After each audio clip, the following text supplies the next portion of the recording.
अस्सलाम वालेकुम students, welcome to my channel. आज हम इंटरमॉलिक्यूलर फोर्सेस को डिस्कस करेंगे कि इंटरमॉलिक्यूलर फोर्सेस क्या होती हैं और इनकी कौन कौन सी टाइप्स हैं।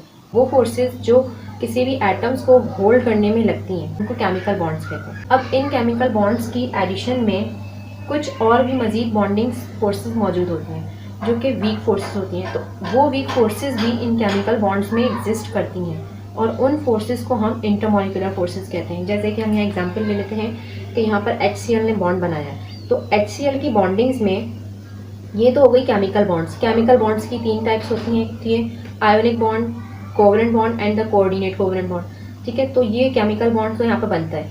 अब इन्हीं केमिकल बॉन्ड्स के दरमियान में कुछ और मज़ीद फोर्सेस भी होती हैं जो यहाँ एग्जिस्ट कर रही हैं, जिन्हें हम इंटरमॉलिक्यूलर फोर्सेस कहते हैं। वो इंटरमॉलिक्यूलर फोर्सेस आपको यहाँ नज़र आ रही हैं।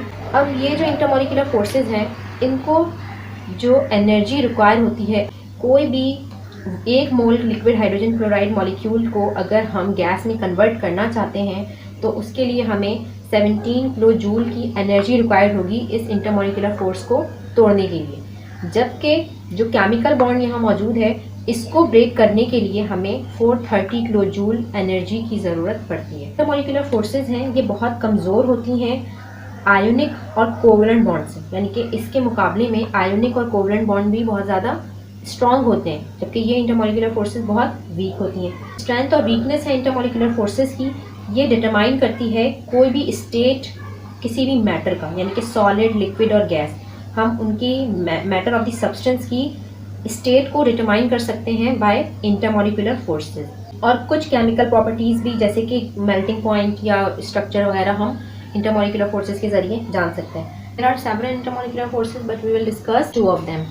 डाइपोल डाइपोल इंटरेक्शन है जब दो डाइपोलर मॉलिक्यूल्स आपस में इंटरेक्ट करते हैं एक दूसरे के साथ। ठीक है, जब भी किसी भी पोलर मॉलिक्यूल का पार्शियली नेगेटिव पोर्शन किसी पार्शियल पॉजिटिव मॉलिक्यूल के साथ अट्रैक्ट करेगा तो वहाँ पर जो इलेक्ट्रोस्टैटिक अट्रैक्शन पैदा होगी, उस अट्रैक्शन को हम डाइपोल डाइपोल इंटरेक्शंस कहते हैं। वो जो फोर्सेस वहाँ बनती हैं उनको डाइपोल डाइपोल इंटरेक्शंस कहते हैं। अब यहाँ देख लें, पार्शियल पॉजिटिव, पार्शियल नेगेटिव, इन दोनों के दरमियान में जो बॉन्ड की फॉर्मेशन हुई है वो है केमिकल बॉन्ड। जबकि इन दोनों मॉलिक्यूल्स के दरमियान में जो अट्रैक्शन पैदा हुई है वो है डाइपोल डाइपोल इंटरेक्शन। ये जो फोर्सेस होती हैं ये इलेक्ट्रिकल नेचर में होती हैं और इन तमाम फोर्सेस को हम कलेक्टिवली वैन डर वाल फोर्सेस भी कहते हैं।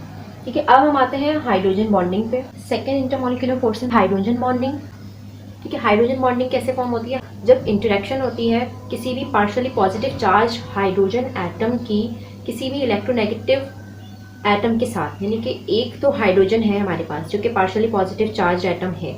अगर hydrogen partially positive charge atom किसी भी ऐसे इलेक्ट्रोनेगेटिव एटम के साथ रिएक्ट करेगा तो जो फॉर्मेशन होगी बॉन्ड की, जो भी वीक इंटरेक्शन फोर्सेस होंगी वो कौन सी फॉर्म होंगी? Hydrogen bond. तो हाइड्रोजन तो पार्शियल पॉजिटिव होगा, जबकि हाइड्रोजन रिएक्ट करेगा किसी भी ऐसे मॉलिक्यूल के साथ जो मोर इलेक्ट्रोनेगेटिव होगा। उनके इलेक्ट्रोनेगेटिव एटम के साथ ही रिएक्ट करना ज़रूरी है। तो इलेक्ट्रोनेगेटिव एटम्स में हमारे पास एग्जांपल्स आ जाती है nitrogen, oxygen, fluorine, chlorine and the sulphur. तो जो मोर इलेक्ट्रोनेगेटिव एलिमेंट्स हैं वो यहाँ दिखाए गए हैं। Nitrogen, hydrogen react with the nitrogen. तो जो इंटरेक्शन के दरमियान में जो इनके इंटरमॉलिक्यूलर फोर्सेस पैदा हो रही हैं वो है हाइड्रोजन बॉन्डिंग। इसी तरह ऑक्सीजन की हाइड्रोजन के साथ, इसी तरह हाइड्रोजन की फ्लोरीन के साथ। सबसे ज़्यादा इलेक्ट्रोनेगेटिव एलिमेंट फ्लोरीन है। ठीक है, ये तीनों जो है वो मोर इलेक्ट्रोनेगेटिव एलिमेंट्स हैं। यहाँ पर देख लीजिए हाइड्रोजन बॉन्डिंग में हाइड्रोजन फ्लोराइड के हाइड्रोजन फ्लोरीन के साथ बॉन्ड बनाया हुआ है। हाइड्रोजन फ्लोरीन की केमिकल बॉन्ड्स यहाँ पर शो हो रहे हैं, जबकि ये जो डॉटेड लाइन्स हैं यहाँ शो की गई हैं ये है हाइड्रोजन बॉन्डिंग। हाइड्रोजन बॉन्डिंग को हम यूनिक डाइपोल डाइपोल इंटरेक्शन भी कहते हैं। ये स्पेशल टाइप ऑफ इंटरेक्शन है डाइपोल डाइपोल इंटरेक्शन। उम्मीद करती हूँ कि आपको ये टॉपिक समझ आएगा। अगर आपको वीडियो अच्छी लगी हो तो please like, share and subscribe जरूर कीजिएगा। Thanks for watching this.